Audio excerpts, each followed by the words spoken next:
তার মধ্যে 5 ওয়াক্ত নামাজ পড়ে, ভদ্রভাবে কথা বলে। সবাই বলে ওর মতন ভালো ছেলেই হয় না। ধরে ওর গায়ে ধর কি হলো? কেন হলো? কান্না করতেছে, ওরা বলতেছে যে এটা কেন হইছে? কেন? আমি কি করছি? অপরাধ কি আমার? যে ছেলে জিম করে নাই মানে শুকনা ছিল, সে জিমে ঢুকলো। হ্যাঁ, আলাদা ভাষা ছিল। হ্যাঁ, এগুলো আসলে ওর গল্প শুনে ওকে কি অ্যাডভাইস করবো বা আমি কি বলবো আমি বুঝতে পারছি না। তবে একটা কথা বলি, ভুল মানুষে ভালোবাসা এটা অনেক বড় একটা ভুল। আপনি বলছেন না আপনার কথা অনুযায়ী সে ভুল মানুষ আপনার জীবনে, তারপর আপনি তাকে লাভ কেন করবেন? হ্যাঁ, আপনার মন হয়তো কথা শুনবেন না, আপনার মন হয়তো বারবারই চাইবে যে না এই মানুষটার কাছেই আমাকে যাইতে হবে, কিন্তু ওই মনটাকে বোঝানো মানুষ হিসেবে আমাদের দায়িত্ব। And this is a very tough job. আমি আপনাকে বলি এটা খুবই কঠিন, কারণ এই প্রেম এই ইমোশন কোনো যুক্তি মানে না। আসসালামু আলাইকুম প্রিয় দর্শক এবং শ্রোতা, আল্লাহ সর্ব অবস্থায় আমাদের সবার মঙ্গল করুন সেই দোয়া এবং শুভকামনা জানিয়ে শুরু করছি লাইফের একটি episode. Studio of creative arts লিমিটেডের এই অনুষ্ঠানটি আপনারা দেখতে পাচ্ছেন সামাজিক যোগাযোগ মাধ্যমে। আমাদের আরও 4টি অনুষ্ঠান আছে, ওয়ান, আপন ঠিকানা, প্রবাসীর অন্তর কথা, ব্র্যান্ডিং বাংলাদেশ। এছাড়া আরও বেশ কয়েকটি অনুষ্ঠান নিয়ে আমরা কাজ করছি, সেগুলো হয়তো এবছরই চলে আসবে। আমাদের মূল জায়গাটি হচ্ছে ইউটিউব। এছাড়াও ফেসবুকে আমাদের পেজ আছে RG Kibria. Studio of creative arts limited নামেও আমাদের একটি পেজ আছে, সেটাও খুব শীঘ্রই অ্যাক্টিভ হবে। এবং এছাড়া আমার তো পার্সোনাল প্রোফাইল আছে, যেখানে আপনারা টুকটাক আমার কাজ সম্পর্কে জানতে পান। কিন্তু আপনারা এই যে নতুন যে অনুষ্ঠানটির কথা আমি বললাম ওয়ান, এটা নিয়ে আমাদের ইউটিউবে একটা চ্যানেল আছে, আপনারা জানেন। ওয়ান স্পেস সকার নামে সার্চ করলে আপনি চ্যানেলটি পাবেন। খুবই নতুন একটি চ্যানেল আমরা গড়ার চেষ্টা করছি। আশা করছি নতুন নতুন যে ভিডিওগুলো আসছে সেগুলো দেখলে হয়তো বা বুঝতে পারবেন যে আমরা কি পরিমাণে এফোর্ট দিচ্ছি প্রতিটি ভিডিওর পেছনে। আপনাদের দোয়া থাকলে, ভালোবাসা থাকলে, সাপোর্ট থাকলে আমরা অনেক দূর এগিয়ে যাবো ইনশাল্লাহ। আর আমাদের যে কোনো অনুষ্ঠানে অংশগ্রহণ করতে হলে আমাদেরকে ফোন করবেন। আমাদের ফোন নাম্বার হচ্ছে 09639888877। এছাড়া আপনারা চাইলে আমাদেরকে মেইলও করতে পারেন। আমাদের মেইল অ্যাড্রেসটি হচ্ছে sharemystory24@gmail.com। নাম কি আপনার? আমার নাম জেসমিন আক্তার মিম। মিমের বয়স কত? আমার বয়স 25। 25 বছর। জন্ম জেলা? কুমিল্লা চান্দিনা। এখন থাকেন কি ঢাকাতে? বর্তমানে হ্যাঁ, ঢাকায় আছি। বলেন মিম। আমার আব্বুর প্রথম পক্ষ ছিলেন, দ্বিতীয় পক্ষ হলো আমার আম্মু। ওকে। দ্বিতীয় পক্ষের সন্তান শুধু আমি। আমার জীবনটা ছিল টানাটানি। কখনো বাবার সাথে কখনো মায়ের মায়ের সাথে? সাথে, হ্যাঁ। তো একসময় আমার আব্বু মারা যায় এবং কি আমার আব্বুর সাথে আমার আম্মুর ডিভোর্সও হয়ে যায়। আপনার বাবা মারা যাওয়ার আগে আপনার মায়ের ডিভোর্স হয়ে গেছে। ডিভোর্স হয়ে তো বাবা মারা যাওয়ার পর কার সঙ্গে থাকলেন? বাবা মারা যাওয়ার পরে আমি আম্মুর সাথে থাকা শুরু করি। আব্বু মারা যাওয়ার কিছুদিন আগে, প্রায় ধরেন মাসখানেক আগে, আমার আম্মু তখন কি করে একটা বিয়ে করে ফেলে। তো কিন্তু আমার আম্মুর তখন মোটামুটি ভালো টাকা ছিল। শাড়ি কাপড় বলেন এগুলো ইন্ডিয়ান থেকে ডাইরেক্ট নিয়ে এসে নামাতো। হুম। সে একটা পুরুষের মতনই কাজ করতো। মানে আমি ওই লোকটাকে কখনো বাবা হিসাবে গ্রহণ করিনি। আমি কিন্তু বরাবরই তাকে মামা ডাকি। ও লোকটা কিন্তু আগে বিয়ে হয়নি। আমার আম্মু তার ফার্স্ট ওয়াইফ ছিল। এক সময় পরে দেখা যাচ্ছে যে আমার আম্মু মানে ওই আঙ্কেলটা মানে মামাটা আরকি একেক দিকে মেয়েদের সাথে উল্টাপাল্টা করে। আমার আম্মুর তখন মাথায় কাজ করতেছে না। হঠাৎ করে সে মানে আমাদের যে জমি জমা আছে না, সব আমার আপন খালামণির কাছে বিক্রি করে দিছে। বিক্রি করে সে ঢাকা চলে আসে। আপনাকে নিয়ে? হ্যাঁ, আমাকে নিয়ে এবং কি উনাও ছিল। সেখানে আবার আমার একটা ছোট ভাই হয়। যখন আমি মোটামুটি বুঝি, 14 বছর চলে। কখনো মাদ্রাসায় পড়ছি, কখনো স্কুলে পড়ছি। পড়ানোর জন্য মানে আমার চাইতে আমার আম্মুর চেষ্টা ছিল। আবার স্কুলে ভর্তি হলাম। গার্লস স্কুলে পড়তাম আরকি। সেখানে একটা ক্লাসমেট ছিল। হ্যাঁ। তো ওর সাথেই আমি পড়তাম। ওর মামা স্কুল থেকে নেওয়া আসা করার জন্য আরকি আসতো। তো উনি আমাকে দেখে। ক্লাস 6 এর ঘটনা? হ্যাঁ, এটা 6 এর ঘটনা। ওকে। কোথায় যাচ্ছি, কোথায় থাকতেছি, আমার ব্যাকগ্রাউন্ড কি সবকিছু জানে। কিন্তু উনার সম্বন্ধে আমি কিচ্ছু জানতাম না। তো বলতো, "মিম তোমার নাম্বারটা দাও।" পরে আমার আম্মুর নাম্বার দেই। দেওয়ার পরে আমি ওর নাম্বারটা নেই। ওনা ফোন দিলে বলতো, "তোমার ভয়েসে না তোমার ভয়েস শুনে মনে হচ্ছে তুমি অনেক সুন্দর গান জানো। একটা গান বলো মিম।" এরকম বলতাম। পরে আমি গান করতাম। মানে গান গাইতাম। গাইতে, গাইতে একসময় মানে কথা বলতে, বলতে প্রায় ৩-৪ মাস হয়ে যায়। আম্মুর ফোনে কথা হ্যাঁ। বলেন? আম্মু বুঝতো না? না, আম্মু জানতো না। বলতে, বলতে এরকম ধরেন প্রায় ১ বছরের কাছাকাছি ধরেন একটু কম হবে। কখনো টাচ ফোন ইউজ করিনি। এই ছেলে আমাকে দিছে। ক্লাস 6 এ থাকা অবস্থায়? হ্যাঁ, 6 এ আপনার মা জিজ্ঞেস ১ করেনি বছরের মধ্যে। ফোন কোথায় পাইলি? হ্যাঁ, জিজ্ঞাসা করেছে। আপনি কি আনসার দিয়েছেন? আমি বলছিলাম কি আমাকে দিছে কে? একটা ছেলে দিছে। কেন নিছস? কি সম্পর্ক কি? আপনি সত্য কথাটাই বলছেন? হ্যাঁ, আমার আম্মুরও কথা হয়েছে কি যে এখন এগুলা কথাবার্তা বলিস না। ওর ফোন নিছে, ও দিয়া দিস। ও কিন্তু তখন ইন্টার 2nd ইয়ারে পড়ে। আপনি তখন ক্লাস 6 এ? হ্যাঁ, পরে আমাকে বলল যে আমি তোমারে বিয়ে করব। মানে আমার তেমন হাস্যকর লাগলো। কিসের বিয়ে করবে? মানে এগুলো কি বলে আজব। অবহেলা করা শুরু করলো। মানে ভাল লাগে না, আর কথা বলব না। এরকম। পরে না আমার বাসার সামনে এসে দাঁড়ায় থাকতো। তখন আমি দেখা যাচ্ছে উল্টাপাল্টা অনেক কথাই বলতাম। বলার পরে ও কান্না করতো। পরে একসময় আমার আম্মুর কানে গেছে। আমার আম্মু কথা হইলো কি, "তুই কথা বললি কেন? আর যদি না হয় তোর ফোন নিলি কেন?" হুম। তা আমি বলছিলাম, "ফোন ব্যাক দিয়ে দিব।" পরে আমার আম্মু বুঝাইছে, পরে আমি রাজি হয়ে গেছি। আমার আম্মুর কথা হইছে কি, "আমি আরেকটু বড় হই, হুম। বিয়ে হয়ে যাক, এঙ্গেজ করে ফেলবো নে। যদি তোমার ফ্যামিলি রাজি হয়, তাইলে আমরা দিব, সমস্যা নেই।" মানে আপনার মা কথা বলছে? হ্যাঁ, আমার মার সাথে কথা হইছে ফোনে। ভাই কিছুদিন পরে জানতে পারি কি জানেন? তার নিকাতন বাড়ি আছে। ছেলে আমাকে কিন্তু এগুলো বলেনি। ও বলছে কি জানেন? ও ভাড়া থাকে। তাহলে ও আমার সাথে এই বিষয়টা মিথ্যা বলছে। কি মানে করা যায়? বড় লোকের কাছে আপনার আমি এ করব না। আমার আম্মু বাদ আমি করব না। গুলশান নিকেতনে বাড়ি এই ছিল? গুলশান নিকাতন। ওয়াস ভেরি ইন্টারেস্টিং। হ্যাঁ, পরে সেলফ রেসপেক্ট, মানে আত্মোপলব্ধি। আমার স্ট্যাটাস এইটা। সো আমি বড়লোকের একটা ছেলেকে যদি বিয়ে করি, আমাদের সাথে ম্যাচ হবে কিনা এটা হচ্ছে বিষয়। তো আমার আম্মুর কথা হচ্ছে, এখানে তোর পড়াশোনা শেষ হয়ে যাইতেছে। স্কুল তো আর যাওয়া সম্ভব না। আমার আম্মু তাড়াতাড়ি করে বলল কি, "এক কাম করি, তুমি এক কাজ করো, ওর মামার বাসায় পাঠাই। ওর মামার বাসার থেকে যত টাকা খরচ লাগে, আমার যদি সামর্থ্য না থাকে, বিয়ের যত খরচ আছে আমি ওখান থেকে গ্রহণ করব, সব দিব। ওখানে ভালো পরিবেশ, আমার মামার সবকিছু আছে, ওখান থেকে বিয়ে দিব।" আচ্ছা ঠিক আছে। আমিও চলে গেলাম। মামার মেয়ে আছে, ও মাজার রোডে থাকে।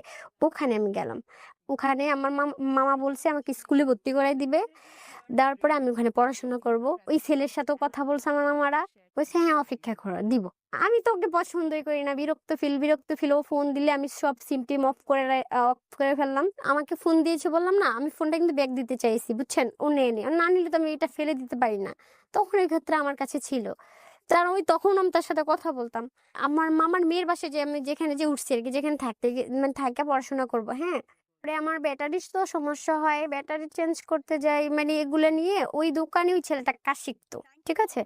পরে এটা কি আপনার বাসার পাশে কোনো দোকান? মামার বাসা থেকে ধরো এই যে সামনে, নিচে এরকম ওকে। সো ওই দোকানে যেতেন, ওই দোকানে একটা ছেলে কাজ করত। কাজ শিখতো। হ্যাঁ, কাজ ওখানে কাজ শিখতো। শিখতো। হ্যাঁ। ওকে। তো ব্যাটারি চেঞ্জ করতে যে তখন আমি বলি যে, "ভাই আমার Facebook আইডি খুলে দেখ।" সেক্ষেত্রে তো অবশ্যই নাম্বার দিতে হবে। নাম্বার দেই, নাম্বার দিয়ে ওরা Facebook ঠিক আমার মানে সবকিছু ওরা ঠিক করে দেয়। দিয়ে আমি বাসায় আসি। ওরাই খুলে দেয় হ্যাঁ, ফেসবুকে? Facebook সব খুলে দেয়। আমার ব্যাটারির সমস্যা ছিল, ব্যাটারিটাও চেঞ্জ করে দিছে। আমি বাসায় আসা না মানে আসতে না আসতেই ফোন চলে আসছে। আমি বললাম, "কে? হ্যালো, কে? আপনি কে?" কয় মানে উনি আমার সাথে একটু unknown person, মানে চিনি না এরকম একটা ভাব নিয়ে ভনিতা কথা বলে করতেছে। না? হ্যাঁ, মজা নিচ্ছে। আমি বললাম, "আপনি কি পাগল-ছাগল? আপনি কেন ফোন দিচ্ছেন?" মানে আমার কথার সাইজ তেমনটা সুন্দর ছিল না। গুছায় কথা বলতে পারতাম না। পরে উল্টাপাল্টা বলতেছি। কয়, "আপনি যা বলেন বকা দিলেও ভালো লাগে।" এটা বলার পর আমি যখন বাসায় যাই, আবারও কল দিচ্ছে। কয়, "ঠিক আছে, আমি আপনাকে" রাতের মনে করেন আনুমানিক ৯টা-১০টা বাজে। ফোন দিয়ে বলতেছে কি, "আপনি যদি আপনার যে সুন্দর কণ্ঠ, আমার মনে হয় কি আপনি যদি একটা গান শোনান, আমি আপনাকে ডিস্টার্ব করব না।" মানে আমি উনাকে একবার গান শোনালে উনার আর কল দিবে না। ওই যে উনাকে আমি বারবার, কারণ তখন আমি ব্লক লিস্টও বুঝতাম না। তা আমি বললাম, "প্রমিস?" কয়, "হ্যাঁ, প্রমিস। আমি আর আপনাকে কল দিব না।" পরে আমি মনে হয় আমি একটা গান শুনাই। একটা গান শোনানোর পরে আরেকটা গান শোনান। পরে ছেলে বলে, "আমি তো আপনার পিছে আর ছাড়তেছি না।" "কেন?" "আমি আপনার গানের প্রেমে পড়ে গেছি।" পরে আমি বলছি, "নাম কথা বলবো না।" কয়, "দেখেন ভাবেন আমি আপনার ফ্রেন্ড।" আমি বলছি, "ওকে, ফ্রেন্ড ঠিক আছে।" তো কথা বলতে দেখা যাচ্ছে ২ মাসের মতন তার সাথে ফ্রেন্ডলি ছিলাম। হুম? হুম। মানে ওই ছেলে কি জানি করছে, ওর মা-বাবা ওকে মানে সম্ভবত বাহিরে পাঠায় দিছে। না, ওই ছেলে বলতে যার সাথে আপনার সম্পর্ক ছিল? ঝামেলা, হ্যাঁ, হ্যাঁ। জি। ও আমাকে আস্তে ফোন দেওয়া বন্ধ হয়ে গেছে এই ২ মাসে। ঠিক আছে? তা আমার জন্য ওটা একটা ভালো দিক ছিল। তখন আমার আম্মুকে, "ঠিক আছে তুই বাসায় আয়।" হঠাৎ করে ভাই ওখান থেকে চলে আসি। হ্যাঁ? হুম। চলে আসার পরে না ওই ছেলেটা মানে একদম পাগল হয়ে গেছে। কই? আমি বললাম, "এমনি চলে আসছি। আমার আম্মু নিয়ে আসছে।" "কেন?" আমি বলছি, "জানি না।" হ্যাঁ, আমার জন্য যেন এটা কেমন জানি করতেছে। হুম। আমি তোর সাথে দেখা করতে চাই।" পরে আসছে। আমি দেখাও করছি। কারণ ওই যে ফ্রেন্ড বলছি, ফ্রেন্ড। হুম। হঠাৎ করে সেও আমাকে বলে যে, "আমি তোমাকে ভালোবাসি।" এই ছেলেটা কি সেই ছেলে যে ছেলে কাজ শিখতো? হ্যাঁ, আমি যখন তার সাথে কথা বলতাম না, হাদিস ছাড়া কোনো কথা মনে হতো না। আমি কিন্তু তখন তাহাজ্জুদ নামাজও পড়তাম এবং কি অনেক মানে নামাজ পড়তাম, ৫ ওয়াক্ত নামাজ পড়তাম। হুম। মানে সবসময় হাদিস সম্পর্কে কথা বলত। ঠিক আছে? আমিও ইমপ্রেস হয়ে যাচ্ছি। মানে তার হাদিসে আসলে কিন্তু কিছু না, যে তার টাকা ছিল বা কিচ্ছু না, একটা বেকার ছিল। একটা কাজ শিখতে আসছে। তার বাড়িও চিনি না, ঘরও চিনি না, কিচ্ছু চিনি না। হঠাৎ করে আমার আম্মু বুঝছে, ওই যে আমার আম্মুর প্রশ্ন এসে, তুই ওই ছেলেকে বিয়ে করস নাই, এখন কেন এই ছেলের লোক কথা বলবি? কিন্তু আমি কিন্তু এই ছেলের প্রতি দুর্বল হয়ে গেছি। আমার আম্মু পছন্দ করতো না। আমার মার কথা হইলে একদম মানে বেড়া মানুষের লোক কথাই বলবি না। হুম। আমার সাথে রাগ করে আমার আম্মু হঠাৎ করে চলে গেছে। মানে তার কথা হয়েছে, তুই জন বেড়ার সাথে মানে মানুষের সাথে কথা বলবি, তুই বল, আমি তোর সাথে আর তোর সাথে থাকবো না, আমি চলে যাবো। আপনাকে কোথায় রেখে গেছে? এই মামার বাসায় ছিলাম। না, আপন আমার মামা? মামা, আপুর মামা। হ্যাঁ, ওদের কাছে রেখে গেছে? হ্যাঁ। আমারও জিদ চলে আসছে যে কেমন মা, সেভাবে চলে যাবে কেন? কিন্তু আমি ওর পিঠ ছাড়িনি। কারণ আমার কথা হলো, ওই ছেলে তো আমাকে একটা ফ্ল্যাটে দেখছি, মানে দোতলা বাড়িতে দেখছে। কোন ক্লাসে পড়েন তখন? তখন এই মানে 6 এ 7 এ ভর্তি হইছি আমি। তার মধ্যে কিন্তু 1 বছর গ্যাপ হয়ে গেছে না, যে এখান থেকে এখানে যাওয়া যায়, তো একটা স্কুলে ভর্তি হওয়া যায় না সাথে সাথে। ছেলের সাথে কিন্তু প্রায় 6-7 মাসের মতো কথা বলছি। আমারে বলতেছে কি, মিম তোমার সাথে আমি আবার দেখা করবো। তার আমিও বলছি, শুনেন, আপনি যে আমার সাথে রিলেশন করতে চান, তখন আমার মায়ের স্টোরি সব বললাম। মানে সবকিছু ভেঙে বলছি, এবং আমি কোথায় থাকি, কোন পরিবেশে থাকি, আমি সব দেখাইছি। তাও শুনে কিন্তু সে আমার সাথে রিলেশনে জড়াইছে। আপনি তার সম্পর্কে জানতেন? যে তার সম্পর্কে সময়টাতে? আমি কিচ্ছু জানতাম না। তো তাকে আপনার এত কিছু কেন বলতে হবে? না, এই জন্য তো আমি বলিনি। তারপরও যে ফ্যাক্ট কিন্তু ২-৩টা খেয়াল হ্যাঁ, করেন। যখন আমি একটু শেষ করি। ২-৩টা ফ্যাক্ট। একটা হচ্ছে ফ্যামিলি গাইডেন্স খুব ইম্পর্টেন্ট, খুবই ইম্পর্টেন্ট। এখানে ল্যাকটা কার? ল্যাকটা হচ্ছে ও যে বয়সটাতে এ ধরনের সম্পর্কে জড়াচ্ছে রিপিটেডলি, সেখানে ওকে গাইড করার মতো প্রপার মানুষটা নাই। ওর মা যেভাবে করছে গাইড, সেটা ওর জায়গা থেকে ও অ্যাকসেপ্ট করতে পারছে না। কেন পারছে না? সেটা হয়তো মেকানিজমে কোনো একটা প্রবলেম ছিল। একেকটা বাচ্চা একেক রকমভাবে জিনিসগুলোকে ডিল করে। বাট এই অ্যাডোলেসেন্স পিরিয়ডে বাচ্চারা এরকমের সম্পর্কে অনেক সময় জড়িয়ে যায়। এটা আনকমন কোনো কিছু না। এটা হয়তো ইউটিউবের এরকম কনটেন্ট দেখে অনেকের হয়তো মনে হতে পারে যে এটা হয় নাকি? হ্যাঁ, এটা হয়। এই বয়সটা খুবই উঠতি বয়স, এবং ওই যে গ্রামের লোকজন একটা কথা বলতো যে কাকপক্ষী যাকেই দেখি তাকেই ভাল লাগে। তো কিন্তু এইখানে একটা প্রপার গাইডেন্স, অতিরিক্ত শাসনও করা যাবে না, এবং একই সাথে এখানে বাবার যে অভাবটা সেটা কিন্তু এই গল্পের মধ্যে আছে। গল্পটা কোথায় দাঁড়াবে আমি জানি না, একটু শুনতে থাকি। মাঝখানে আমি সরে দিতেও চাইছিলাম, কারণ আমার আম্মু এটা পছন্দ করতেছে না। হুম। সে আমাকে বলতো কি, তুমি যদি আমার জীবন থেকে সরে যাও, আমি মরে যাবো, এটা করবো সেটা করবো। এরপর আমি এমনও মিথ্যা বলছি, আমার আম্মু না আমাকে বিয়ে দিচ্ছে, হুম। তুমি আমার ভুলে যাও। এরপরে বলতেছে কি, আম, যে তোমার বিয়ে করবে আমি তাকে এটা করবো সেটা করবো, তোমারে মেরে ফেলবো, মানে এই টাইপের কথা বলতেছে। হের এগুলো দেখে দেখে না, সে তো আমার প্রতি খুব দুর্বল, আমিও তার প্রতি দুর্বল। পরে আমি তার সাথে কথা বলতেছি, মামার বাসায় থাকতেছি, থাকতে থাকতে তখন তার সাথে সে কিন্তু মাঝে মাঝে ওই আমাদের যে এলাকা আছে না, হুম। মানে আশেপাশে আসতো, আসলে দেখা করে চলে যেত, মানে তার সাথে মানে দূরে কোথাও আমি যাইনি। মামি পরে বলছে কি, দেখি ওই ছেলেকে আমারও দেখার আছে। আমারও কথা হলো, ঠিক আছে, সে আমার স্থানটা দেখুক, হুম। দেখো পছন্দ না হলে চলে যাবে, না হলে না। পরে আমরা কি করলাম, আমার ওই মামির বাসায়, হ্যাঁ, আমার একটা ভাবি আছে, ওনার রুমে আনলো। ওনার রুমে আনার পরে একটা মানুষ আপ্যায়ন যেভাবে করা লাগে আর কি, সেভাবে আপ্যায়ন করলো তাকে। হুম। ফ্যামিলি, পরিবেশ সবকিছুই দেখছে। হুম। দেখার পরে সে চলে গেছে। যাওয়ার পরে সে আমার সাথে তাও ঠিক মতো সুন্দরভাবে কথা বলতেছে। বলার পরে আমারে বলতেছে কি, মিম, তোমার আম্মুরে বল আমি তোমার বিয়ে করবো। ও কি করে তখন? তখনও বেকার, কাজে শিখে। বয়স কত? ইন্টার কমপ্লিট করে ফেলছে, বিয়ে ভর্তিছে কিন্তু পড়ে নাই। আর আপনি তখন ক্লাস 7 এ পড়েন। 7 এ, হ্যাঁ। বিয়ের প্রস্তাব দিয়েছে, হ্যাঁ, তারপর? দেখে মনে হবে এর মতন ছেলে আর পৃথিবীতে একটাও নেই। হ্যাঁ, আমার মামা মামি যে দেখছে সবাই পছন্দ করে ফেলছে। হ্যাঁ, ভদ্রতা দেখে। তো আমার আম্মুরা এসব বলছে, না, ছেলেটা অনেক ভালো হবে, আপা রাজি হইয়া যান। আমার আম্মুরও কান বলতো, ঠিক আছে দেখি। আমার আম্মুর মোট কথা হয়েছে যে আমাকে বিয়ে দিতে পারলেই বাঁচে। আমার আম্মু দেখলো, দেখার পরে আমার আম্মু বলছে, বুঝলাম তুমি আমার মেয়ের ভালোবাসা, বিয়ে করবা, ঠিক আছে বিয়ে দিব, কিন্তু তোমার আম্মু কোথায়, তোমার বাবা মাকে নিয়ে এসো। ওই বিষয়টা আসলে বলে কি, আন্টি আমার বাবা মাকে আমি রাজি করাবো। আয়া করছে, আপনি একবার বিয়ে করাই দেন, বিয়ে করে ফেললে তো মাইনা না মাইনা কই যাবো। আমার আম্মা কইছে যে না, আমি এভাবে বিয়ে করাবো না, গার্জেন ছাড়া কোনো বিয়ে হইব না। তা না, আমার আম্মা কইছে যে তুমি তো বিয়ে করবা, বিয়ের খরচ তো না হইলো মিনিমাম 5-10 হাজার টাকা আছে, তুমি কই পাইবা, তুমি তো কাজও করো না। কইছে আমি 5,000 টাকা ম্যানেজ করে দিব। আমার আম্মু কি করছে, 5,000 টাকা নিয়ে গেছে ওর থেকে। আমার আম্মার বিয়ে পড়ায় নাই, ওর ফ্যামিলির কথা বলছে। বলছে তাহলে ফোনে কথা বলাও, সেটাও পারবে না।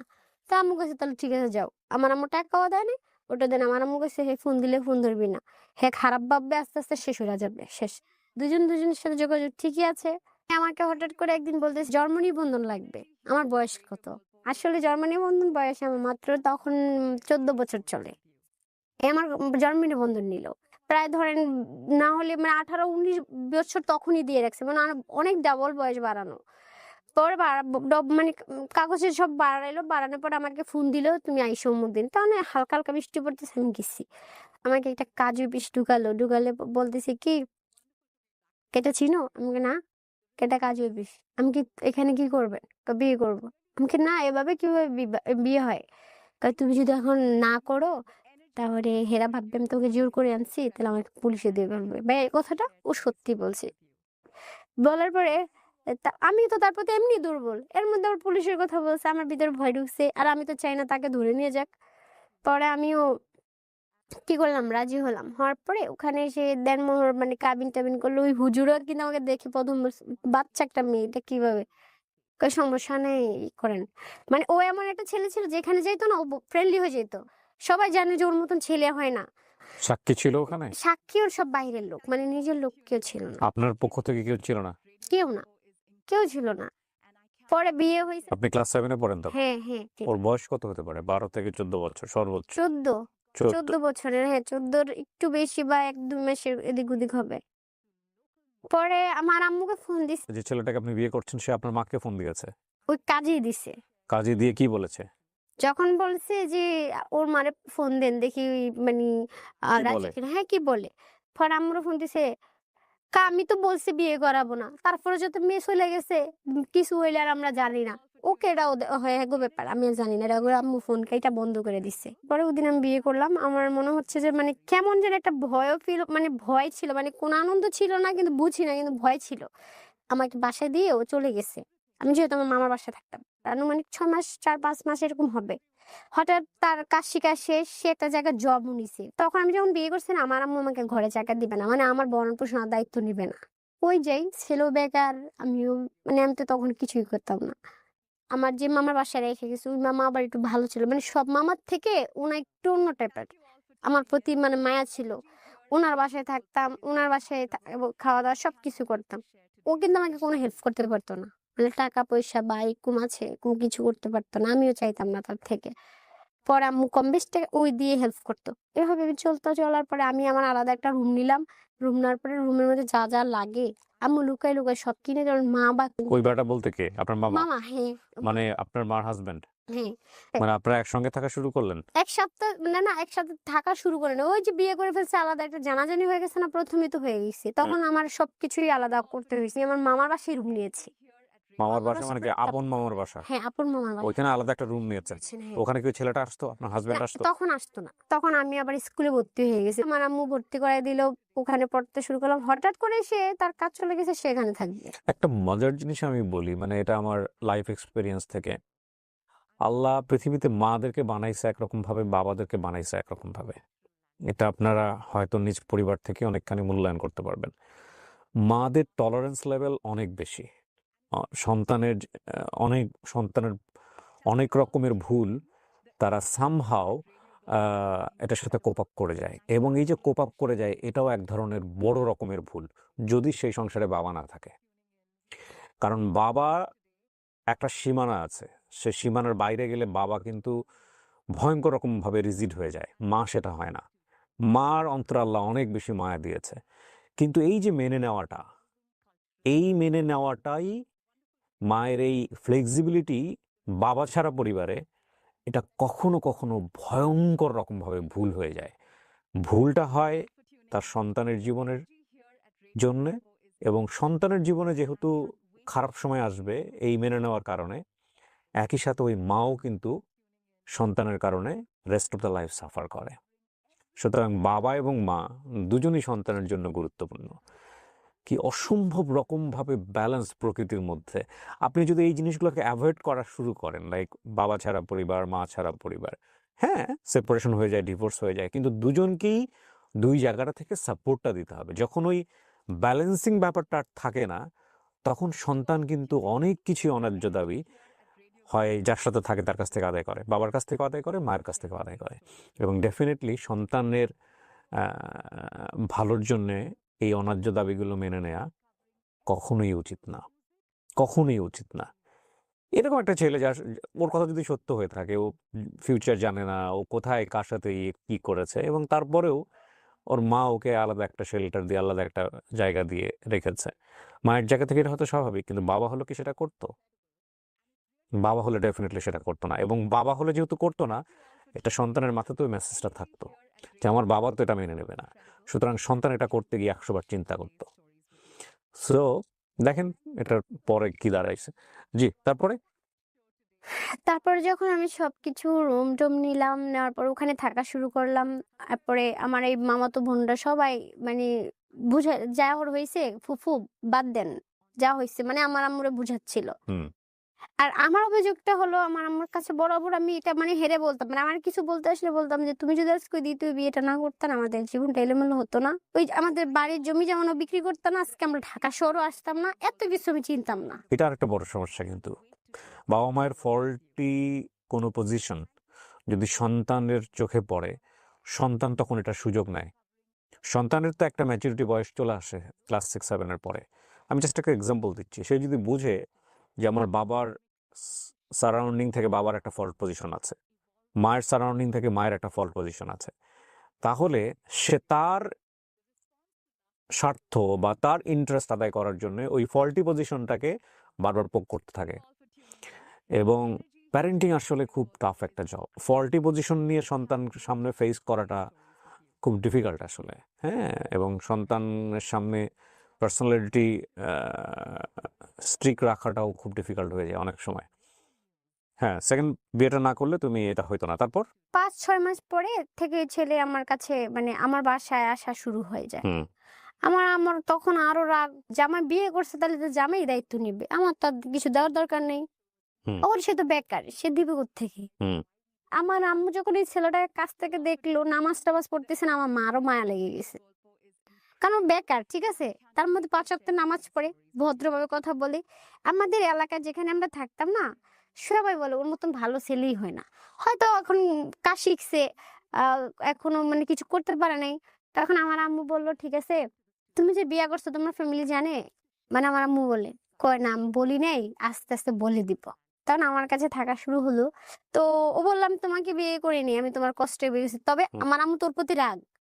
আমার আম্মারে বলছে, "মা মাফ করে দেন।" ও কিন্তু আম্মুরে ডিরেক্টলি মা বলছে। তারপর? তখন মনে করেন যে আমার আম্মুর মাথা ছুঁয়ে বলছে যে, "আমি কখনো মিমকে ছেড়ে যাব না।" আমার আম্মু মাঝে, মাঝে ওর হাত খরচের জন্য ৳৫০০ দিত। কোনো সিগারেট, বিড়ি বা কোনো নেশা জাতীয় কিছু করত না। তখন আমি স্কুলে ভর্তি হলাম, পড়াশোনা শুরু করলাম। আমি আসার পরে না বাড়িটার আশেপাশে দেখতো ওই চিপায়, ওই চিপায় কথা বলে ফোনে। একদিন আমি স্কুল থেকে আসছি, আসার পরে রাস্তার এখানে দাঁড়ায় ফোনে কথা বলতেছে, হেসে, হেসে কথা বলতেছে। বিয়ের কতদিন পরে? ৬ মাসে যায়নি। পরে আমি কি করলাম, ওর সিমটা খুলে আমার ফোনের সিমটা লাগাই। লাগালে ইমোর মধ্যে যাইলে নাম্বার দিলে তো অটোমেটিক কোড চলে আসে, বসে যায় না? তো চলে আসছে সিমটা। আসার পরে ভাইয়া দেখলাম মাহি নামে ২ টা মেয়ে। তারপরে যা হইছে হলো এলাকার মধ্যে মেয়ে থাকে না? যে মেয়ের সাথে বড় বোনের সাথে প্রেম করছে, এই মেয়ে ছোট বোনের সাথেও প্রেম করছে। তো এগুলোর তো বিয়ে হয়ে এগুলো গেছে। জানলেন কিভাবে আপনি? কিভাবে জানছি? সবাই যে ফোন হ্যাক করলাম, ভয়েস রেকর্ড ফোনের মধ্যে অটো রেকর্ড চালু ছিল। সিম দিয়ে তো কল রেকর্ড পাওয়া না, যায়। না, এটা ওর ফোন থেকে পাইছি। ভুলে ১ টা ২ টা থেকে যায় তো ডিলিট করে নি। হ্যাঁ? ওই সময় আমি কেমনে ফোন টিপতে, টিপতে এই রেকর্ড গুলো আমি পেয়ে গেছি। আপনারা এই যে গল্পের এই পর্যায়ে এসে এতটুকু শুনে অনেকেই ওকে জাজ করবেন না যে এই মেয়ে না জেনে শুনে বিয়ে করছে, এই মেয়ে না জেনে শুনে এটা করছে, এই মেয়ের জীবন এটাই হওয়া উচিত, এই মেয়ে এরকম সেরকম অনেকে আজে বাজে মন্তব্য করবেন। বাট আমি আপনাদেরকে একটা কথা বলি, এর চাইতেও সরল, এর চাইতেও বোকামো অ্যাক্টিভিটি দিয়ে ভরা বাংলাদেশ, ভরা, আমি আপনাকে বলতেছি। আমরা এই গল্পগুলো আপনাদের সামনে নিয়ে আসি একটাই কারণে, একজনের ভুল থেকে যাতে আমরা সচেতন হই। এবং এইখানে প্রেমে পড়ে গেছে, অ্যাডোলেসেন্স পিরিয়ডে এই জিনিসগুলো হয়েছে, এগুলো অনেক হতেই পারে। আমি যদি বলেন এটা, হ্যাঁ, আপনি একটা এথিক্যাল পয়েন্ট অফ ভিউ থেকে আপনার একটা এথিক্সের জায়গা থেকে আপনি যদি বলেন এটা হওয়া উচিত হবে না, এটা ঠিক আছে, সব এথিক্সের জায়গা থেকে। কিন্তু তারপর অনেক সময় হয়ে যায় মানুষের জীবনে।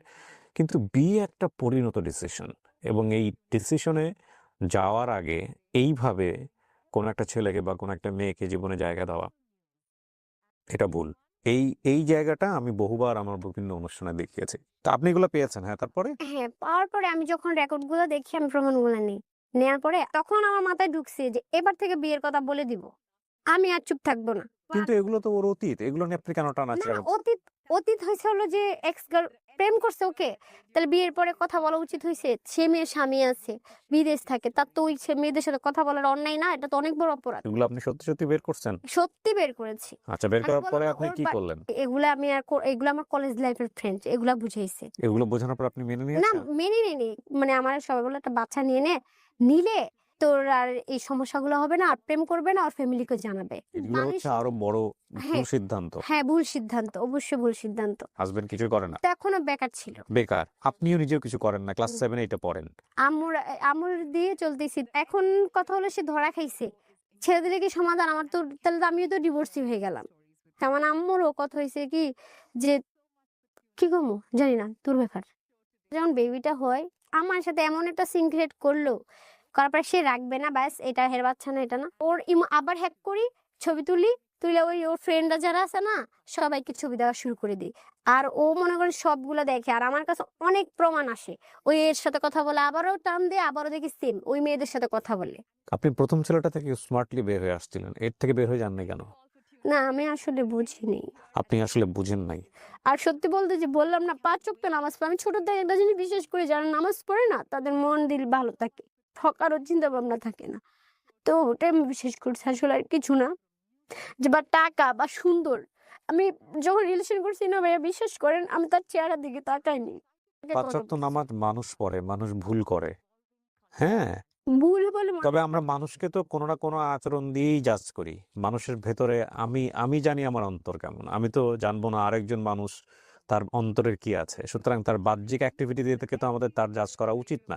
তারপরেও একটা কথা হচ্ছে, তার বাহ্যিক অ্যাক্টিভিটি তো তার পার্সোনালিটি, তার অ্যাটিটিউড। সো একটা ভালো কাজ করছে সে, সেটা দেখে আপনি জাজ করছেন। সেটাতে ভুল কিছু নাই। কিন্তু তার মানে এই না যে এইটাই শুধুমাত্র জাজ করার জন্য এনাফ। আর তার চেয়ে বড় কথা হচ্ছে, তাকে জাজ করতে যাবেন কেন? আপনি নিজে কি ঠিক করছেন?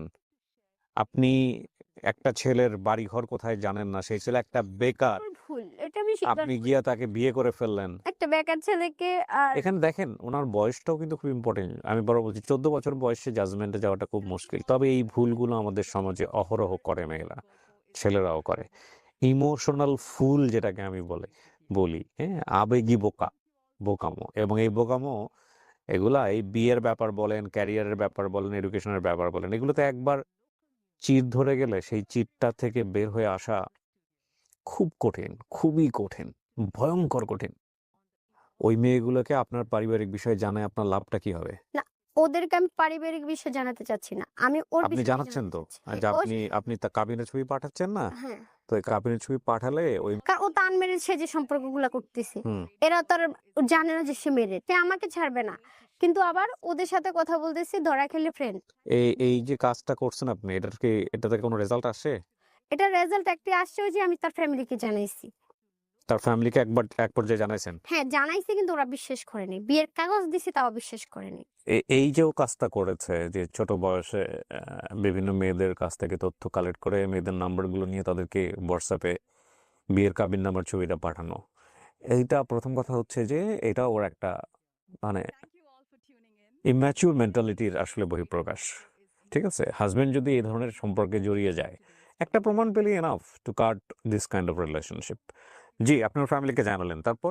যখন ওর ফ্যামিলিকে জানায়, এর তো আইসে বাসার মধ্যে মায়ের টের দিয়ে মোবাইল ভেঙে ফেলছে। মানুষকে বুঝেছি কি জানেন, আরেকবারের সাথে কথা বলছে, আমি ধরছি, ফোন ভেঙে ফেলছি। তখন আমার কথা হলো যে আমি ধরা খাইছি, আমাকে সবার সামনে মোবাইল শো দেখাবে। মামার বাসায় এগুলো করতেন, মামারা বিরক্ত? হ্যাঁ বিরক্ত হতো, মামারও তো আগে যেত, মারো কেন?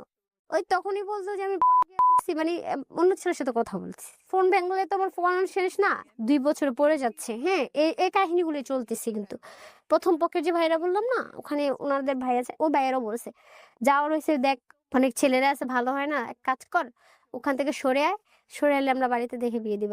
4 মাস হয়ে গেছে, সে বাচ্চা রাখবে না। আমি বলছি যে বাচ্চা না রাখলে আমি আসবো না, আমি কুমিল্লা চলে গেছি যাতে ও বাচ্চাটা নষ্ট না করতে পারে। আমাকে বলে কি ঠিক আছে আমরা বাচ্চা রাখবো, তুমি ঢাকা আসো। আমাকে মিথ্যা কথা বলে নিয়ে আসে। আসার পরে সে এক পর্যায়ে বলে এই বাচ্চা তো আমার না, আমি রাখবো না, আমি পরিচয় দিব না, এটা দিব না, সেটা দিব না, তুমি যদি আমাকে পেতে চাও বাচ্চা নষ্ট করে ফেলো। এক কথা আমি ওর পায়ে ভিক্ষা চাইছি, বাচ্চাটা নষ্ট করো না, তুমি এক কাজ করো, শুধু পরিচয়টুকু দিও, তুমি ওরা দেখা লাগবো না, তুমি ওর পরিচয় দিতে পারো, তোমার বাড়ি তোমাকে নিতে হবে না। আমি এই টাইপের কথাগুলো বলছি। হ্যাঁ 4 মাস, প্রায় 4 মাস, 10 দিন না কতদিন ছিল এরকম নষ্ট করে মারার পরে একটা হসপিটালও আমাকে বলছে এই যে ছেলে ভালো না, যে ছেলে বাচ্চা নিজের সন্তানকে ফেলে দিতে চায়, তার চেয়ে থেকে জঘন্যতম ছেলে না, তুমি ছেলে থেকে সরে যাও। তো বেবিটা নষ্ট করলো, নষ্ট করার পর আমি খুব অসুস্থ ছিলাম। পরে হঠাৎ করে 20 দিন পর আমার গায়ে হাত তুলছে, তোলার পরে আমার মা এবার প্রচুর রাগ জানার পরে এই ছেলে এখান থেকে উইরাইতে পালায় চলে গেছে, এখান থেকে চলে গেছে, ফার্ম গেটে চলে গেছে। তখন ফার্ম গেটে কাজ নিছে, কিন্তু বেকার ছিল না তখন, তার মাঝে কিন্তু কাজ নিছে। একজনের দোকান ছিল, সে পাশে মোবাইল সার্ভিসিং এর দোকান দিয়েছে, যেহেতু কাজ শিখছে, ওই 200 টাকা ইনকাম করলে 100 টাকা ওরে দেয়, 100 টাকা এরকম করে কন্ট্রাক্টের কাজ করতো। ওখান থেকে পালায় যায়, কি করলো, আমাকে ডাইরেক্টলি যে সুপ্রিম কোর্ট না কি বলে, ওখান থেকে ডিভোর্স দিয়ে দিল। ধরে ওরা গায়ে ধর, কি হলো, কেন হলো, কান্না করতেছে, ওরা বলতেছে যে এটা কেন হয়েছে, কেন আমি কি করছি, অপরাধ কি আমার। কয় তোমার আমার ফ্যামিলি মেনে নিবে না। মাইনে নেবে না ভালো কথা, তুমি তো আমাকে এভাবে ডিভোর্স দেওয়ার কোনো মানে এটা তো কোনো কিছু দেখতেছি না, এটা ঠিক করো নাই। এমন জোরে ধাক্কাচ্ছে, মানে আমাকে চিনে না সে। শুনতে শুনতে শুনি সে দোকান নিচ্ছে, ঠিক আছে, যে দোকানে কাজ করতো ওই দোকানটা ছেড়ে দিচ্ছে, অ্যাডভান্স টাকাও দিয়েছে, দিয়ে ওই দোকান রেখে দিছে। আসলে আমি কিন্তু কিছুই জানতাম না, আমার সাথে থাকতো কিন্তু আমাকে কিছু বলতো না। হ্যাঁ ডিভোর্স দিছে, আপনি আইনের স্টাফ নেন, দেখেন কি করেন। ওই এলাকার মানুষে বললো, বলার পরে কিভাবে জানি ওই দোকানদার শুনছে যে ওনার এই ওই লোকটার সাথে একটা গ্যাঞ্জাম চলতেছে, একটা মেয়ের সাথে এই কাজগুলো, মানে শুনছে যে আমার সাথে যেটা করছে। আপনি নতুন দোকান নিছেন, আমার দোকানে এগুলো ঝামেলা চলবে না, আপনি ঝামেলার সমাধান করে তারপর আপনি দোকান খুলবেন। এদিক দিয়ে দেন, আমি যদি এখন আমার কাবিন তো আছে 2 লাখ টাকার, এখন আমি যদি মামলা দেই তাহলে 2 লাখ টাকা আমাকে দিতে হচ্ছে। ওদিক দিয়ে সে মার্কেটে দোকান নিছে, ওখানে আরো 1 লাখ টাকা পাবে। হ্যাঁ দোকানও খুলতে দিচ্ছে না, তাহলে সে একটা ঝামেলা পড়ে গেল। হঠাৎ করে ভাইয়া বলতেছে কি আমাকে মেনে নিতে, আবার বিয়ে করাবে। তারপরে হের ফ্যামিলি হঠাৎ করে আমাকে মাইনা, পরে নতুন করে আবার বিয়ে হলো।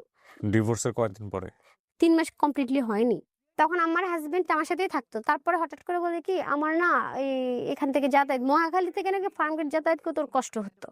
হ্যাঁ কইছে আমি এখান থেকে যাতায়াত করতে পারবো না, আমি ওই জায়গায় থাকবো। মোবাইল সার্ভিসিং করতে মেয়েরা আসে, নাম্বার দিয়ে যায়, এই নাম্বারে ওরা ও চ্যাটিং প্রেম ভালোবাসা শুরু করে দেয়। আপনি তখন কোথায়? আমি তখন এই যে মহাখালীতে। আপনাকে রেখে সে ফার্ম গেটে থাকতো? হ্যাঁ ফার্ম গেটে থাকতো।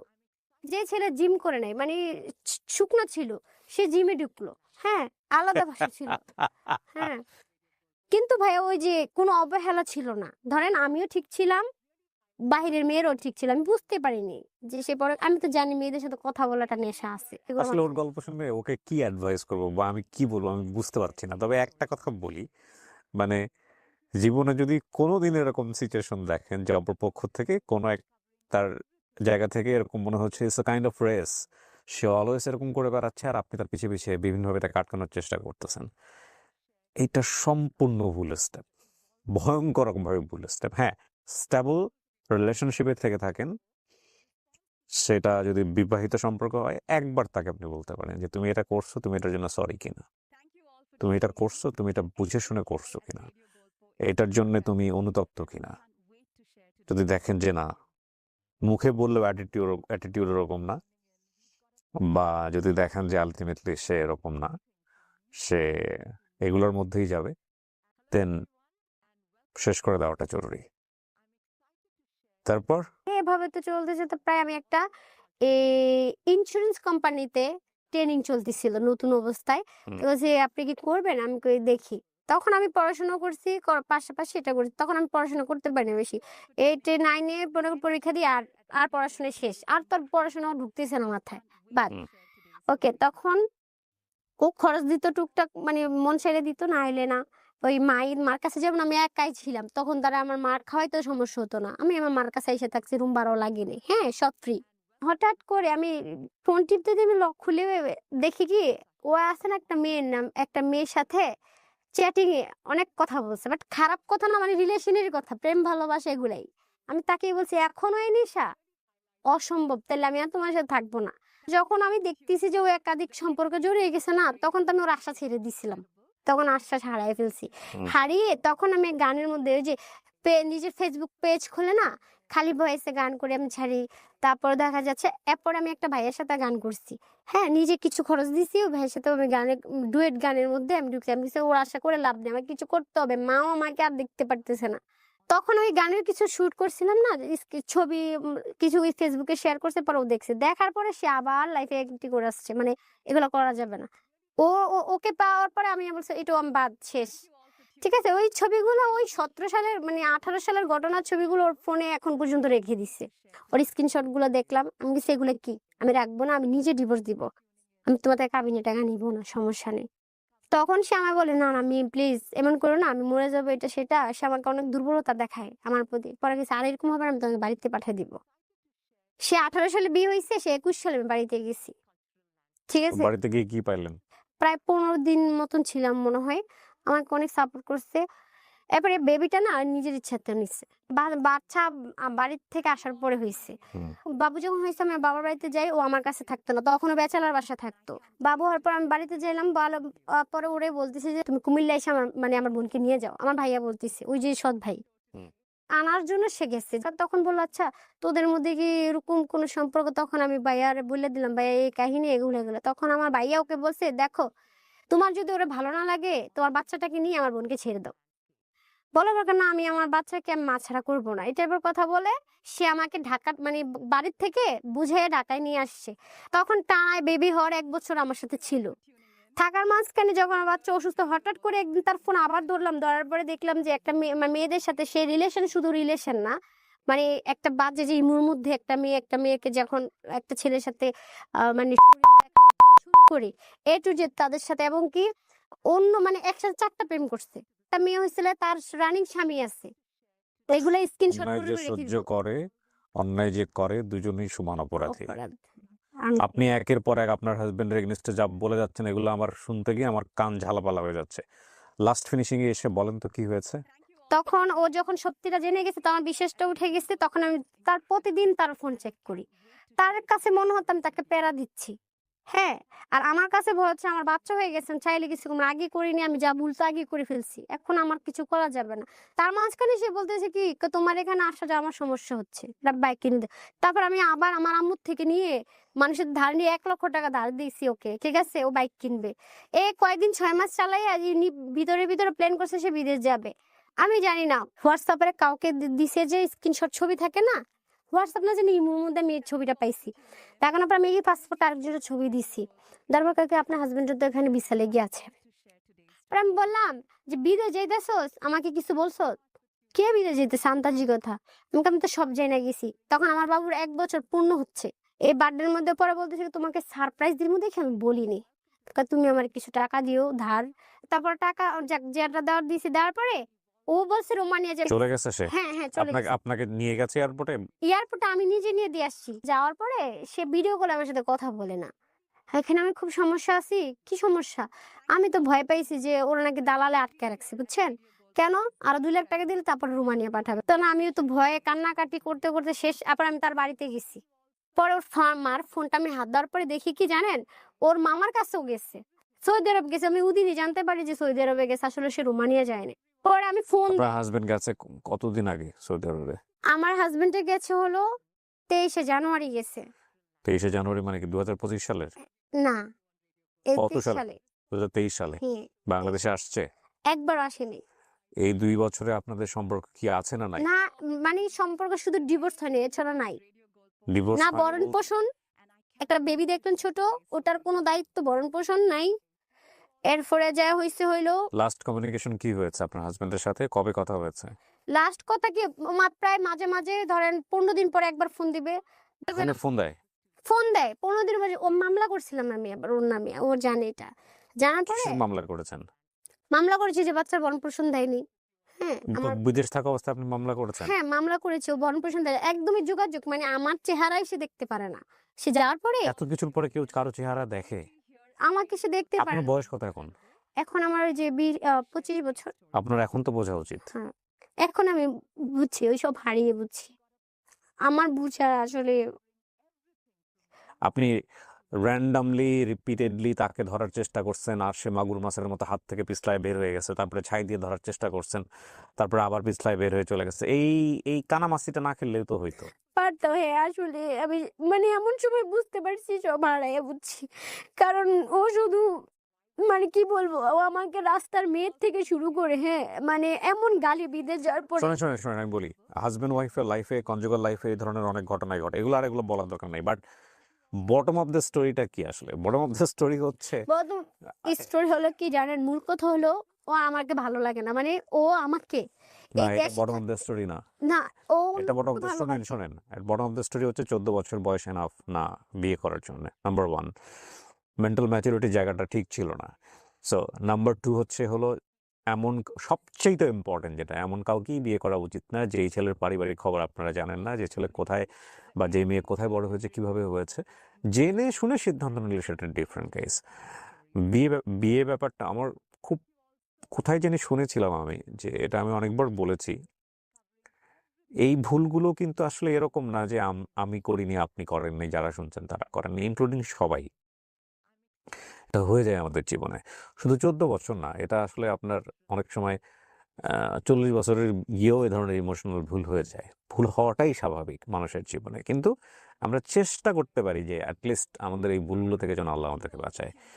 বিয়েটা দুটো পরিবারের বন্ধন, বিয়েটা শুধু দুইজনের বন্ধন না। হ্যাঁ, অনেক আবেগের বশবর্তী হয়ে, অনেক ইমোশনাল অ্যাটাচমেন্ট হয়ে আমরা ভাবি যে ওই মানুষটাকে ছাড়া আমার জীবনটা কোনোভাবেই চলবে না। বিশ্বাস করেন, আমি আবারও বলতেছি আপনাদেরকে, মানে বিশ্বাস করেন, এর চাইতে বোগাস, আপনি যদি বিলিভার হন, একমাত্র আল্লাহকে ছাড়া আপনার দুনিয়াতে কাউকে চলবে না, এছাড়া আপনার চলবেই, আল্লাহ চালাবি, কোনো না কোনোভাবে চালাবি, কিন্তু এই যে ইমোশনাল অ্যাটাচমেন্টটা, এই যে মায়াটা, এই যে তোমাকে ছাড়া, তোমাকে না দেখলে আমার দুনিয়া উথাল বাতাল হয়ে যায়, এটা সাময়িক। আপনার এমনও সময় আসবে যে সময়টাতে আপনি ভেঙে চুরে দুমড়ে মুচড়ে যাবেন, এবং এমনও মনে হবে যে না, আই ক্যান ব্রিথ, আমি নিঃশ্বাস নিতে পারতেছি না এই মানুষটাকে ছাড়া। বিশ্বাস করেন, জাস্ট আল্লাহর উপর তাওয়াফ করে আপনি শুধু হালটা ধরে রাখেন যে you need to survive by any means. এমন একটা সময় আসবে জীবনে যে মনে হবে যে এত ফানি ছিল বিষয়টা, এত হাস্যকর ছিল বিষয়টা। আপনাকে জাস্ট মনে করতে হবে জীবনে একটা ঝড় চলতেছে, ঝড়টা থামবে। এবং আমরা এই ইমোশনাল মোমেন্টে যদি জীবনের কিছু সিগনেচার ওয়ার্ক থাকে, লাইক বিয়ের মতো, বিয়ে করা বা ক্যারিয়ারের ডিসিশন নেওয়া, স্টুডেন্ট লাইফের ডিসিশন নেওয়া, এই জিনিসগুলো যদি ইমোশনালি ভুল করি, এগুলার এমন ব্রেক হয়ে যায় যে এগুলার কখনো রিকভারি হয় না। ধরেন এই মেয়েটার ক্ষেত্রে আমি যদি বলি, 25 বছরের বয়সে ওনার জীবনে যে ঘটনাগুলো ঘটে গেছে, যে মেন্টাল ব্রেকডাউনটা হয়েছে, সেটা রিকভারি করতে অনেক সময় লাগবে। আদৌ রিকভারি হবে কিনা সেটা একটা বিগ কোশ্চেন। কিন্তু ও যে বাবা ছাড়া বড় হলো, একই ঘটনা কিন্তু ওর সন্তানের ক্ষেত্রেও হচ্ছে। সো এই ভুলের রেজাল্টটা হচ্ছে ভয়ঙ্করভাবে জেনারেশন টু জেনারেশন ক্যারি করা। বিষয়টা এমন না যে ওই একটা ম্যাচিউর বয়সে এসে ওর জীবনে এর চাইতে খারাপ ঘটনা ঘটতে পারতো, হ্যাঁ পারতো, কিন্তু যেই ঘটনা আসলেই খারাপ হওয়ার সম্ভাবনা আছে, যেই সিচুয়েশনে আসলেই একটা ভয়ঙ্কর রকমের রিস্ক হয়ে যায় এবং সেটাকে অ্যাভয়েড করা যায়, তো আমি সেটাকে অ্যাভয়েড কেন করব না? এটাই হচ্ছে মূল কথা। ঠিক আছে, আপনি গল্পটা কেন বললেন আজকে বলেন তো? আপনার কাছ থেকে একটু শুনে শেষ করি। আপনি যার কথা এখানে বলেছেন, এটা কিন্তু একটা বলে নেই আমি, এটা কিন্তু একপাক্ষিক বলা। হ্যাঁ, এটা সম্পূর্ণ একপাক্ষিক বলা। আপনার হাজবেন্ড যদি দেশের বাইরে থেকে কখনো বাংলাদেশে এসে আমাদেরকে এখানে বলতে চায়, যে আমিও বলতে চাই, ওর এগেইনস্টে আমার অনেক কিছু বলার আছে, আপনার হাজবেন্ডেরও সুযোগ থাকবে। আমাদের আমাদের গল্পে আমরা সবসময় একটা কথা বলি, যখন কোনো পার্সন কোনো তার স্টোরি বলে, এটা আমরা ইনভেস্টিগেট সরজমিনে গিয়ে করতে পারি না, যেটা আমাদের ডিসক্লেইমারে স্পষ্ট করে বলা আছে। সেখানে যদি কোনো পার্সনের এগেনস্টে কমপ্লেইন আসে বা সেটাকে একদম একেবারে চোখ বন্ধ করে বিশ্বাস করে নেওয়ার কোনো যুক্তি নাই, কারণ এগুলো একপাক্ষিক বলা। আপনিও আপনার গল্প বলতে গেলে দুনিয়ার সবাইকে আপনি ভিলেন বানাবেন, আপনি নিজে হিরো হয়ে থাকবেন গল্পে, এবং আমি বলতে গেলে তাই করব। সেগুলো একপাক্ষিক বলা। বাট যে পার্সনকে নিয়ে বলা হচ্ছে, তার যদি বক্তব্য থাকে যে না, আমার বক্তব্য আছে, I want to expose myself, আমি নিজেকে দেখিয়ে ওর মতো করেই আমি বলতে চাই, তাহলে তার দরজা সারা জীবনের জন্য ওপেন আছে, যে গল্প প্রচার হয়েছে তার প্রেক্ষাপটে। So you can come to us, এটা আপনার হাজব্যান্ডের জন্য ওপেন থাকলো। বাট এই গল্পে উনি যা বলেছেন সেগুলোর কোনো কিছুই ডকুমেন্টেড প্রুভেন ওয়ার্ড না, সুতরাং এটা বিশ্বাস করবেন কি করবেন না এটা আপনার ব্যাপার। আপনি গল্পটা কেন বললেন ছোট্ট করে আমাকে একটু বলেন তো? গল্পটা বলেছি যাতে আমার মতো এরকম ভুল কেউ না করে। আপনার ভুলটা আর কোথায়? আমার ভুল অবশ্যই যে ওর একাধিক অপরাধ দেখেও আমি তার পিছনে সঙ্গ ছাড়িনি। এক্স্যাক্টলি। হ্যাঁ, অপরাধ আমার এটাই। আর এই অপরাধের বলি হলো আমার বাচ্চাটা। হ্যাঁ, আমার মতো জীবন পেয়েছে। তো এখন আপনি কি করেন? কিছু করেন? হ্যাঁ, আমি এখন ইন্স্যুরেন্স একটা কোম্পানিতে আছি। কাজ করেন। রুটি-রুজি নিজেই চালান। হ্যাঁ, আমি ওর জন্মের পর থেকে মনে হয় কিছুদিন মানে ও দায়িত্ব পালন করছে। ও হওয়ার পর থেকে আমিই করি সব। হ্যাঁ, ওকে শোনেন, এখন ওকে লাভ করেন আপনার হাসব্যান্ডকে? লাভ করি কিন্তু আর চাই না। ভুল মানুষে ভালোবাসা এটা অনেক বড় একটা ভুল। আপনি বলছেন না আপনার কথা অনুযায়ী সে ভুল মানুষ আপনার জীবনে। তারপর আপনি তাকে লাভ কেন করবেন? হ্যাঁ, আপনার মন হয়তো কথা শুনবে না। আপনার মন হয়তো বারবারই চাইবে যে না এই মানুষটার কাছেই আমাকে যাইতে হবে। কিন্তু ওই মনটাকে বোঝানো মানুষ হিসেবে আমাদের দায়িত্ব। And this is a very tough job. আমি আপনাকে বলি এটা খুবই কঠিন। কারণ এই প্রেম, এই ইমোশন কোনো যুক্তি মানে না। বিশ্বাস করেন যুক্তি মানে না। কিন্তু এই it's a kind of drug. এই ভুল ইমোশনে যদি আপনি নিজেকে হারায় ফেলেন, আপনি পুরো জীবনটা নিয়েই বাজি ধরেছেন এবং সে বাজির ফলাফল কখনোই ভালো হবে না। শেষ করছি আজকের মতো প্রিয় দর্শক এবং শ্রোতা। আসসালামু আলাইকুম।